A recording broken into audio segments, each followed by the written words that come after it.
ആയിരിക്കും മാം മോസ്റ്റ് ആയിട്ട് ഇങ്ങനെയുള്ള പേഷ്യൻസിന് കാണാൻ സാധിക്കുന്നത്? ഓക്കെ, ഒവേറിയൻ സിസ്റ്റ് പ്രധാനമായിട്ടും ചിലപ്പോൾ ഒരു ലക്ഷണമില്ലാതെയും പ്രസൻറ്റ് ചെയ്യാം. ചിലപ്പോൾ ഗ്യാസ്ട്രോ ഇൻഡസ്റ്റൈനൽ സിംറ്റംസുമായി ഗ്യാസ്ട്രോ എൻട്രോളജിസ്റ്റിനെ സമീപിച്ചിട്ട് സ്കാൻ വഴി ഡിറ്റക്റ്റ് ചെയ്തായിരിക്കും നമ്മളെ വന്ന് കാണുന്നത്. ഫോർ എക്സാമ്പിൾ, ഭക്ഷണം കഴിക്കാൻ ഈ സിസ്റ്റ് വലുതാകുന്നതനുസരിച്ച് നമുക്ക് ഏർലി സെറ്റൈറ്റി എന്ന് പറയും. കഴിച്ചു തുടങ്ങുമ്പോഴേ മതി എന്നുള്ളൊരു ഫീലിംഗ് വരും.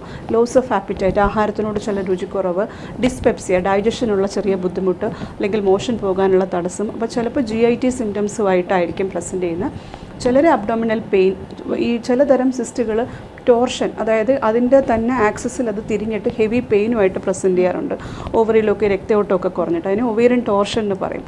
അപ്പോൾ ചിലപ്പോൾ ഒവേറിയൻ ടോർഷനായിട്ട് വരുവാണെങ്കിൽ അക്യൂട്ട് അബ്ഡമൻ എന്നുള്ള രീതിയിൽ കാഷ്വാലിറ്റിയിലായിരിക്കും പേഷ്യൻ്റ് പ്രസൻറ്റ് ചെയ്യുന്നത്. വോമിറ്റിംഗ് ആയിട്ടും തല കറങ്ങിയിട്ടും ഹെവി പെയിനായിട്ടും വരാറുണ്ട്.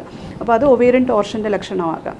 പിന്നെ ഞാൻ നേരത്തെ പറഞ്ഞതുപോലെ ചിലപ്പോൾ ഇറഗുലർ മെൻസ്ട്രുവേഷൻ, കൃത്യതയില്ലാത്ത ആർത്തവചക്രം വരുമ്പോൾ ഉണ്ടാകുന്ന അമിതമായ വയറുവേദന, അല്ലെങ്കിൽ ഈ പറഞ്ഞ കണക്ക് വയറിൽ ശരിക്കും ബുദ്ധിമുട്ടുണ്ടാകുക, വയറിൻ്റെ വലിപ്പം കൂടുക, ബോഡിയുടെ വണ്ണം കൂടുക, ഇങ്ങനെ ചില ലക്ഷണങ്ങളുമായിട്ടായിരിക്കും പേഷ്യൻസ് പ്രസൻറ്റ് ചെയ്യുന്നത്. പ്രധാനമായിട്ടും ഹെവി ബ്ലീഡിങ് ഉണ്ടാവുകയാണെങ്കിൽ ശരീരത്തിൽ വരുന്ന മറ്റൊരു പ്രശ്നം, ശാരീരികമായി വരുന്നൊരു പ്രോബ്ലമാണ് വിളർച്ച. അപ്പോൾ നമുക്ക് ഇത്ര എക്സ്പെക്റ്റഡ് ബ്ലഡ് ലോസ് ഉണ്ട്. അപ്പോൾ ആ ബ്ലഡ് ലോസിൽ കൂടുതൽ എല്ലാ തവണയും പോകുമ്പോൾ ശരീരത്തിൽ ഹീമോഗ്ലോബിൻ കുറയുകയും അനീമിയായിട്ട് വരാറുമുണ്ട്. ചിലപ്പോൾ സ്കൂളിൽ പഠിക്കുന്ന കുട്ടികൾ അല്ലെങ്കിൽ കോളേജിൽ പഠിക്കുന്ന കുട്ടികൾ പോളിസിസ്റ്റിക് ഓവറി, ഇറഗുലർ ബ്ലീഡിങ് അല്ലെങ്കിൽ മറ്റെന്തെങ്കിലും ഹോർമോണൽ ഡിസ്റ്റർബൻസ് കാരണം ബ്ലീഡിങ് കൂടുകയാണെങ്കിൽ എല്ലാ മെൻസ്ട്രുവേഷനിലും ഇത്രയധികം ബ്ലഡ് പോയിട്ട് അനീമിയായിട്ട് പ്രസൻറ്റ് ചെയ്യാറുണ്ട്. അപ്പോൾ അടുത്തിടെ ഒരു പേഷ്യൻ്റ് ഹീമോഗ്ലോബിൻ 4.5 വന്നിരുന്നു. അപ്പോൾ അതൊക്കെ കാണുമ്പോൾ നമുക്ക് ശരിക്കും എത്രമാത്രം അവയർനെസ് പബ്ലിക്കിൽ ക്രിയേറ്റ് ചെയ്യണം. ഇങ്ങനൊരു ബ്ലഡ് ലോസ് അവർ ഐഡൻറ്റിഫൈ ചെയ്യാണ്ടിരിക്കുന്നു, ആ ബ്ലീഡിങ് കൂടുന്നു, അത് കാരണം അനീമിക് ആകുന്നു, അത് പേഷ്യൻ്റെ ഹെൽത്തിനെ തന്നെ ബാധിക്കുകയാണ്.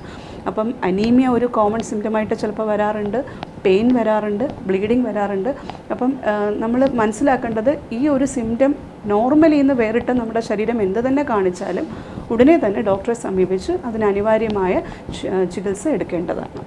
യഥാസമയം നമ്മൾ ഡോക്ടറിനെ കൺസൾട്ട് ചെയ്തില്ലെങ്കിൽ എന്തൊക്കെ കോംപ്ലിക്കേഷൻസ് ആയിരിക്കാം മാം ഈ ഓവേറിയൻ സിസ്റ്റം കൊണ്ടുണ്ടാകും? ഞാൻ നേരത്തെ പറഞ്ഞതുപോലെ ഇപ്പോൾ ഒരു ടോർഷനാണ്, ഒരു പെയിൻ വന്നു, ആ പെയിനെ നമ്മൾ നിസ്സാരമായി കണ്ട് പെയിൻ കില്ലർ എടുത്തിരിക്കുകയാണെങ്കിൽ ആ ഓവറി ടോർഷൻ അടിച്ചിട്ട് ഓവറിയോടൊപ്പം ട്യൂബും ചിലപ്പോൾ ചുറ്റിപ്പിണഞ്ഞിട്ട് നമ്മൾ അക്യൂട്ട് എമർജൻസി ആയിട്ട് ഹോസ്പിറ്റലിൽ വന്നപ്പോഴത്തേക്കും ഓവറിലേക്ക് രക്തയോട്ടം നിൽക്കാം, ട്യൂബിൻ്റെ ഫങ്ഷൻ പോകാം. ചിലപ്പം ട്യൂബ് ഓവറിയൻ ടോർഷനായിട്ട് ആ ട്യൂബിൻ്റെയും ഓവറിയുടെയും ഫങ്ഷൻ നഷ്ടപ്പെടുന്ന അവസ്ഥയിലേക്ക് പോകാം. പിന്നെ ഞാൻ പറഞ്ഞതുപോലെ സിസ്റ്റ് മെഡിക്കലി മാനേജബിൾ വലിപ്പമുള്ള സിസ്റ്റ് ആണെങ്കിൽ നമുക്ക് മരുന്ന് കൊടുത്ത് അലിയിപ്പിക്കാം. അപ്പോൾ ആ ഒരു വലിപ്പം കഴിഞ്ഞിട്ട് ഇപ്പോൾ ഒരു 7 സെൻറ്റിമീറ്റർ വരെയുള്ള സിസ്റ്റിനെയൊക്കെ നമുക്ക് മെഡിക്കലി മാനേജ് ചെയ്യാം. സിസ്റ്റിൻ്റെ നേച്ചർ അനുസരിച്ചിരിക്കും. ചില തരം ഫങ്ഷണൽ സിസ്റ്റുകളാണെങ്കിൽ നമുക്ക് മരുന്ന് ഉപയോഗിച്ച് അത് മാറ്റാൻ സാധിക്കും. പോളിസിസ്റ്റിക് ഓവറിക്ക് കൂടുതലായിട്ട് നമ്മൾ ജീവിതശൈലിയിൽ മെച്ചപ്പെടുത്തൽ, അതായത് അമിതവണ്ണം കുറയ്ക്കുക, ഡയറ്റ് നന്നായി പാലിക്കുക, ലോ കാലറി ഡയറ്റ് എടുക്കുക, ശരീരത്തിന് നല്ല എക്സർസൈസ് കൊടുക്കുക. എൻഡോമെട്രിയോട്ടിക് സിസ്റ്റ് ആണെങ്കിലും തുടക്കമാണെങ്കിൽ മൈൽഡ്, മോഡറേറ്റ്, സിവിയർ, ഇങ്ങനെ 3 വിഭാഗമായി എൻഡോമെട്രിയോസിസിനെ നമുക്ക് തിരിക്കാം. അതിൽ മൈൽഡായിട്ടുള്ള എൻഡോമെട്രിയോസിസ് ആണെങ്കിൽ തുടക്കത്തിലേ നമ്മൾ മരുന്നിടും. അപ്പം പേഷ്യൻ്റ് നമ്മളോട് തുടക്കത്തിലേ പ്രസൻറ്റ് ചെയ്യുകയാണെങ്കിൽ മെഡിക്കലി മാനേജബിൾ സിറ്റുവേഷൻ ആണെങ്കിൽ നമ്മൾ മെഡിക്കലി മാനേജ് ചെയ്തായിരിക്കും പോകുന്നത്.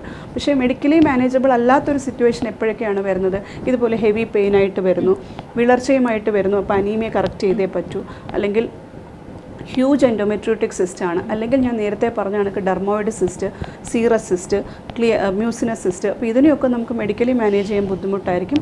അത്തരം സിസ്റ്റുകളെ നമ്മൾ സർജറി ചെയ്തായിരിക്കും മാനേജ് ചെയ്യുക. അപ്പോൾ പേഷ്യൻറ്റിന് എന്ത് തരം സിസ്റ്റാണ്, ആ സിസ്റ്റ് മെഡിക്കലി മാനേജബിൾ ആണോ, സർജറി വേണ്ടി വരുമോ എന്നുള്ളത് സിസ്റ്റിൻ്റെ നേച്ചർ അനുസരിച്ചും സിസ്റ്റിൻ്റെ വലിപ്പം അനുസരിച്ചും പേഷ്യൻറ്റിൻ്റെ ശാരീരിക ലക്ഷണങ്ങൾ, ബുദ്ധിമുട്ടുകൾ അനുസരിച്ചുമായിരിക്കും നമ്മൾ തീരുമാനിക്കുന്നത്. എന്തൊക്കെ ഇൻവെസ്റ്റിഗേഷൻസ് ആണ് നമ്മൾ കോമൺ ആയിട്ട് ഇതിനെ കണ്ടുപിടിക്കാൻ വേണ്ടി യൂസ് ചെയ്യും? ഏത് പേഷ്യൻറ്റിനെ നമ്മൾ ഇൻവെസ്റ്റിഗേഷൻ എന്ന് പറയുമ്പോഴും clinical examination of the patient, നമ്മൾ എങ്ങനെയാണ് ആ പേഷ്യൻറ്റിനെ അപ്രോച്ച് ചെയ്യുന്നത്, പേഷ്യൻ്റെ ലക്ഷണങ്ങൾ എന്തൊക്കെയാണ്, ബോഡി മാസ് ഇൻഡെക്സ്, ശരീരത്തിൻ്റെ വെയിറ്റ് എത്രയാണ്, ഹൈറ്റ് എത്രയാണ്, പേഷ്യൻറ്റിന് വിളർച്ചയുണ്ടോ, അവരുടെ ശാരീരികമായിട്ടുള്ള എക്സാമിനേഷൻ ആദ്യം ചെയ്യുക.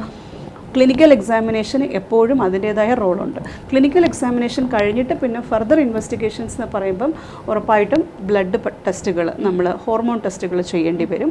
അതിൽ സ്ത്രീ ഹോർമോൺസിൻ്റെ പേരുകൾ പറയുകയാണെങ്കിൽ serum estradiol, serum LH, serum FSH.